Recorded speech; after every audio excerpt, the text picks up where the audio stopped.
Hi, it's James. Welcome back to the channel. I'm so glad you could be here with us. We are in Matthew chapter 18. I'm going to be covering the first 9 verses. So, apologize for the lateness. It's about 10 o'clock where I'm at, and I did not realize that my GoPro had not charged, so I had to wait an hour or so for it to actually charge, so that's my fault. So if you were expecting the video to be up earlier today, I apologize.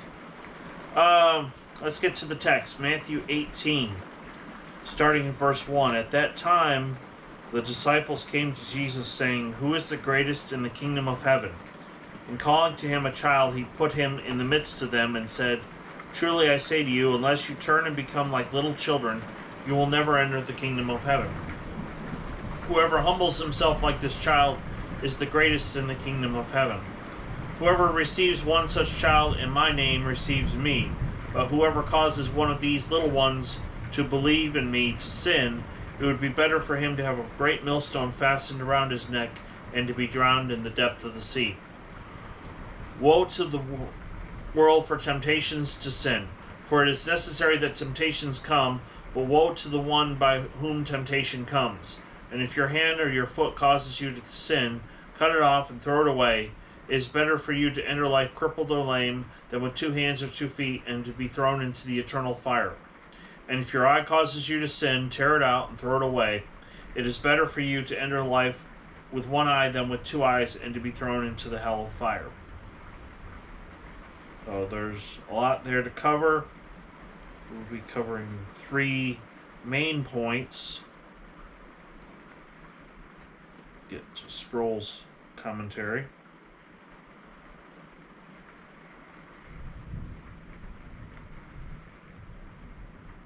Hold on a second. Okay. So, I'm kind of excited. I mean, we're finally getting into part 2 of Boyce's commentary. We'll use this with point number 3. Put that there for right now. But there's a lot going on here, and he talks about in point number 1. He talks about who is the greatest in the kingdom of heaven. And in reality, none of us can earn our way into heaven. No one can do it by good works. Romans 3 is very clear that there is none righteous, no, not one. None seeks after God, actually, in verse 11. So, what do we really need? We need conversion. This is what R.C. Sproul had to say. What then did he mean? As we begin to explore Jesus' meaning, it is crucial that we note his use of the word unless. Anytime we see this term, we know that it introduces a necessary condition that has to be fulfilled for the desired result to take place. The condition that Jesus said has to be met in order for someone to enter the kingdom of God is conversion. So, it's pretty clear, Jesus didn't pull any punches. He didn't say, "Oh, well, if you're just a good person, then you can get in." No, he made it very clear that in order to enter the kingdom of heaven, you have to be changed. Unless you turn and become like children, you will never enter the kingdom of heaven. That's clear in verse 3. So, our good works, Isaiah 64:6 says, are like filthy rags. We cannot earn our way into heaven. So, point number 2, whoever humbles himself like this child is the greatest in the kingdom of heaven. Now, John MacArthur in his commentary put it like this, and I wrote it out in my notes. "It is the person who humbles himself as this child," Jesus declared, "who is greatest in the kingdom of heaven." See 18 verse 4. The verb behind humbles is tapeneo, which has the literal meaning of make low. In God's eyes, the one who lowers himself is the one who is elevated. The one who genuinely considers himself to be the least is the one God considers the greatest. And he cross-references Matthew 23,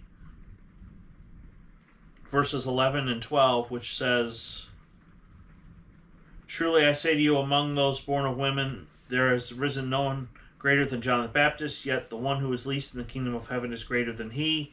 From the days of John the Baptist until now, the kingdom of heaven has suffered violence, and the violent take it by force.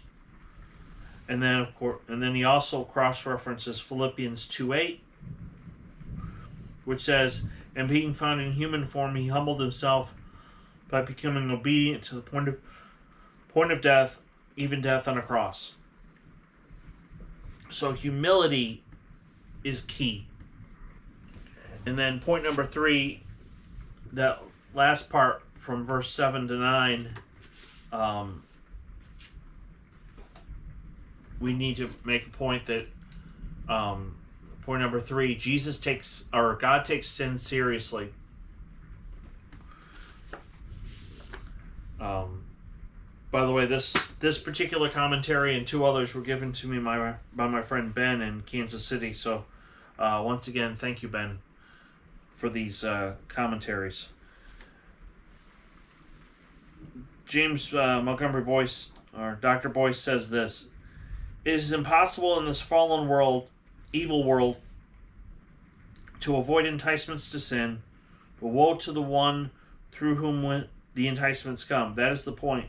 The judgment of such a person will be just, and the judgment will be the most severe if the enticement causes one of Jesus' own followers to stumble. Remember that when you look into your heart and examine your actions, woe to such a person, Jesus said. Woe is the word the Bible used to lament the terrible end of a person who is judged by God in eternal fire or the fire of hell for his or her sins. So,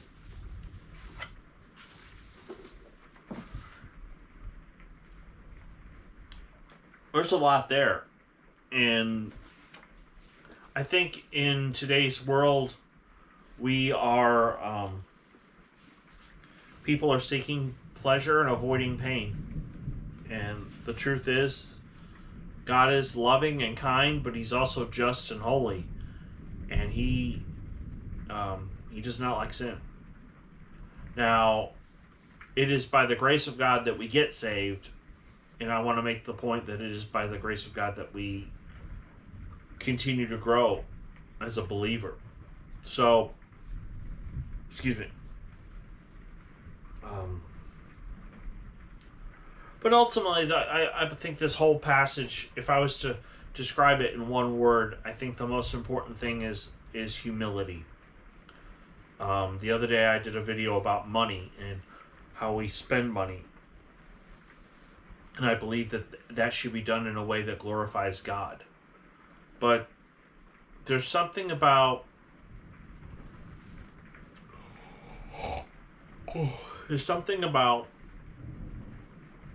the way we spend money, the way we live, the way we talk to other people.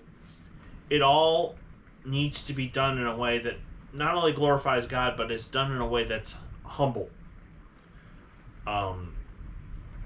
This world does not teach humility. This world teaches you got to be strong, you got to go after what you want, you got to climb the ladder of success.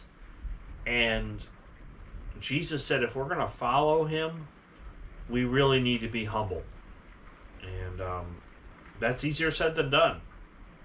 But the more areas of our life we surrender to God, the more we grow, the more we just have to realize that I wouldn't have any of this if it wasn't for God.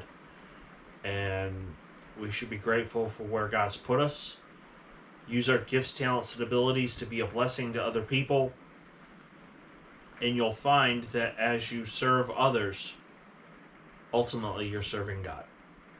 So, Thursday podcast, I want to kind of tell you the long-term plans. I put out a question a couple weeks ago. I said, should we do Romans next or should we do Proverbs next? So, I mean, we're barely into Matthew 18. We got another 10 chapters to go. But long-term, what I want to do is, after I'm done with the section on grace for the podcast, we'll do Proverbs. we'll do a chapter each week on Proverbs for the podcast. And then the videos, once we're done with the Gospel of Matthew, then we'll go to Romans. So I think 2022 is going to be a good year. I hope to put more good, solid biblical content on the internet. And I hope it is a blessing to you, and I hope it encourages you and edifies you. So just want to say I love you guys, especially my subscribers, and I hope you have a great week. And try to stay dry. It's kind of rainy here. So, bye.